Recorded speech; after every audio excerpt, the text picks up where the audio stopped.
আসসালামু আলাইকুম। কুষ্টা kitchen and food কেয়ারে সবাইকে স্বাগত। দেশ এবং দেশের বাইরে যারা আমার ভিডিও দেখছেন সবার জন্য রইল আন্তরিক শুভেচ্ছা এবং অভিনন্দন। আজকে আমি তৈরি করছি লাচ্ছি। যেহেতু প্রচণ্ড গরম পড়ছে, কোনো বৃষ্টি না, এই গরমে কিন্তু লাচ্ছি খেতে খুবই ভালো লাগে এবং লাচ্ছি খেলে কিন্তু শরীর এবং মন দুটাই ঠান্ডা হয়ে যায়, যেহেতু ঠান্ডা একটি রেসিপি। আর আমি এই লাচ্ছিটা যেভাবে তৈরি করেছি সেভাবে আপনাদের কাছে শেয়ার করব। তার আগে বলে দিয়ে ভিডিওটি ভালো লাগলে লাইক, কমেন্টস এবং শেয়ার করবেন। আর আমার চ্যানেলে নতুন হলে পরে সাবস্ক্রাইব করে দেবেন, পাশে থাকা বেল আইকনের উপর ক্লিক করবেন, তাহলে আমার নতুন নতুন ভিডিও আপনাদের কাছে সবার আগে পৌঁছে যাবে। এই লাচ্ছিটি কিন্তু আপনারা বাসায় থাকা উপকরণ দিয়েই খুব সহজে এবং খুবই ঘরোয়াভাবে এটাকে তৈরি করতে পারবেন।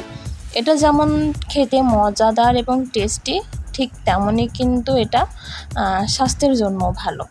যেহেতু প্রচণ্ড গরম পড়ছে, তাই আমি ভাবলাম আজকে আপনাদের সঙ্গে লাচ্ছিটাই শেয়ার করি।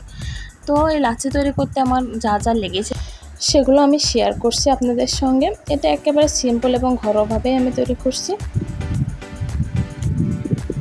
লাচ্ছি তৈরি করতে আমি এখানে নিয়েছি দই 1 বাটি, আর নিয়েছি এখানে 1 বাটি হচ্ছে দুধ, আর এই দুধটা কিন্তু গরুর দুধ আমি জাল দিয়ে নিয়েছি। এখানে নিয়েছি চিনিটা আপনারা আপনাদের স্বাদ মতনই দেবেন, আমিও ঠিক সেভাবেই দেবো, যেহেতু দই মিষ্টি দই, চিনিটা একটু কম দিলেই হবে। এখন আমি এগুলোকে ব্লেন্ডার নিয়েছি, ব্লেন্ড করে নেব। আপনারা চাইলে ঘুটনি দিয়ে ঘুটেও এটা তৈরি করতে পারেন, তো ব্লেন্ডারই ভালো হবে। এই যে আমি ব্লেন্ডার নিয়ে নিয়েছি। ব্লেন্ডারে তৈরি করলে পরে লাচ্ছিটা খুবই খেতে মজা লাগে, আর ঘুটনি দিয়ে অনেক সময় লাগে। আমি অল্প পরিমাণ চিনি দিলাম, মিষ্টি দই যেহেতু, এই জন্য। এবার এর ভিতরে দিয়ে দেব দইটা।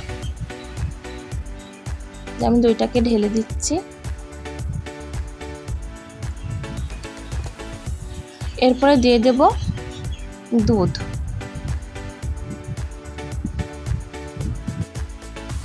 এবার এটাকে ব্লেন্ড করে নিতে হবে, খুব বেশি সময় লাগবে না, 4 থেকে 5 সেকেন্ড মতন করলেই হয়ে যাবে।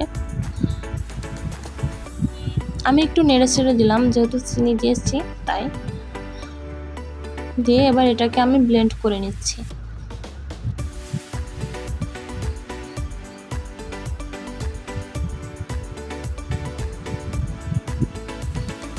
এবার আমি এটাকে সার্ভ করব, আমার হয়ে গেছে। এর ভিতরে এবার দিয়ে দিলাম বরফের টুকরা, যেহেতু লাচ্ছি ঠান্ডা খেতে ভালো লাগে, আর লাচ্ছি মানেই ঠান্ডা, সেজন্য আমি হচ্ছে বরফের টুকরা দিয়ে দিচ্ছি। আপনারা আপনাদের প্রয়োজন অনুযায়ী বরফের টুকরাটা দিয়ে দেবেন, আমি খুব বেশি দিচ্ছি না, যেহেতু বাচ্চারা খাবে এজন্য। এভাবে আপনারা বাসায় খুব সহজে এবং সুন্দরভাবে লাচ্ছিটাকে তৈরি করে ফেলতে পারেন।